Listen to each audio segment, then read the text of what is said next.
Applications of logarithms. I'm going to use this example for the log problem that I call a compare type question. So you can kind of refer back to this one. This formula is maybe a little more involved than some of the other ones you may practice, but it's a good one then for us to do together here.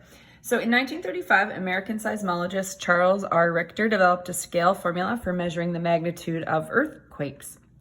The Richter magnitude, so you've probably heard of the Richter scale before, designated as the M of an earthquake is defined as this formula right here. M equals log of A divided by A, sometimes it's called A naught or A to the 0, where A is the amplitude of the ground motion, usually in microns, measured by a sensitive seismometer, and A naught is the amplitude, corrected for the distance to the actual earthquake that would be expected for a standard earthquake. So we're going to compare this amplitude of the standard earthquake to the actual amplitude.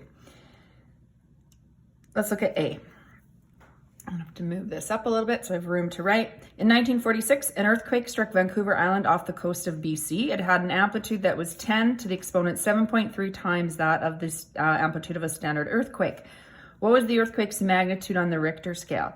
So we're going to write this more so in symbols. So it has an amplitude, so A equal to 10 to the 7.3 times that of the standard earthquake. So that's how I would write that right there. Okay, so that's how we're putting these words into symbols. Now we're going to use our formula. So we're going to write our formula down. M is equal to log A over A to the 0 or standard earthquake. This is one full argument. Sometimes there's brackets around that to make that clear. Now we're going to substitute what we know into the equation. So we know the A value. So we're going to take this and we're going to substitute that in for A. So we have log 10 to the 7.3 A to the 0 over A to the 0.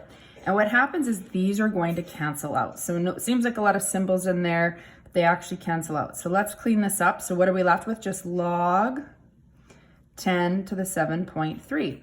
Now we can solve for M. To solve for M, I'm going to put this in exponential form. Remember, when you don't see the base number, it's base 10. So I like to write it in there. So we're going to put this in exponential form now. So 10 to the M is equal to 10 to the 7.3. I'm just going to skip a step there. That's a 1 now. Okay, and so now you want to get a common base. We have a common base of 10 in this case, so now we set the exponents equal to each other, so that means the magnitude is 7.3 on the Richter scale.